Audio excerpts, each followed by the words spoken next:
వచ్చే 2 నెలలు చాలా కీలకమని ప్రభుత్వం చేసిన పనులు సంక్షేమ పథకాలపై వార్డు స్థాయిలో ప్రజలకు వివరించాలని కార్యకర్తలకు కాకినాడ సిటీ ఎమ్మెల్యే ద్వారంపూడి చంద్రశేఖర్ రెడ్డి సూచించారు. కాకినాడ డి కన్వెన్షన్ హాల్లో వైఎస్ఆర్ కాంగ్రెస్ పార్టీ నగర విస్తృత స్థాయి సమావేశంలో పార్టీ నగర అధ్యక్షురాలు సుంకర శివప్రసన్న అధ్యక్షతన జరిగింది. ఈ సమావేశంలో సిటీ ఎమ్మెల్యే ద్వారంపూడి చంద్రశేఖర్ రెడ్డి మాట్లాడుతూ వచ్చే 2 నెలలు చాలా కీలకమని తమ వార్డులలో పెండింగ్ పనులు ఏమైనా ఉంటే తక్షణమే చేయించుకోవాలని, అలాగే వైకాపా చేసిన అభివృద్ధి పనులను సంక్షేమ పథకాలను ప్రజల్లోకి వార్డు స్థాయిలో తీసుకుని వెళ్లాలని పార్టీ నాయకులు కార్యకర్తలకు ఎమ్మెల్యే పిలుపునిచ్చారు.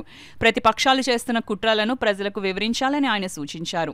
2 నెలల పాటు అందరం కష్టపడి తిరిగి అధికారంలోకి వైకాపా ప్రభుత్వం తీసుకుని వచ్చేందుకు కృషి చేయాలని కోరారు.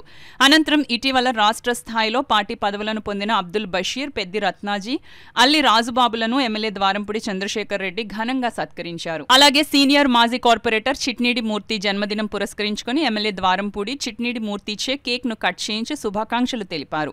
ఈ కార్యక్రమంలో ఎమ్మెల్సీ కర్రి పద్మశ్రీ, కూడా chairperson Ragi Reddy Chandrakala Deepti, AMC chairperson Pasupuleti Venkatalakshmi, మాజీ డిప్యూటీ మేయర్లు, మాజీ కార్పొరేటర్లు, పార్టీ నాయకులు, కార్యకర్తలు పెద్ద సంఖ్యలో పాల్గొన్నారు.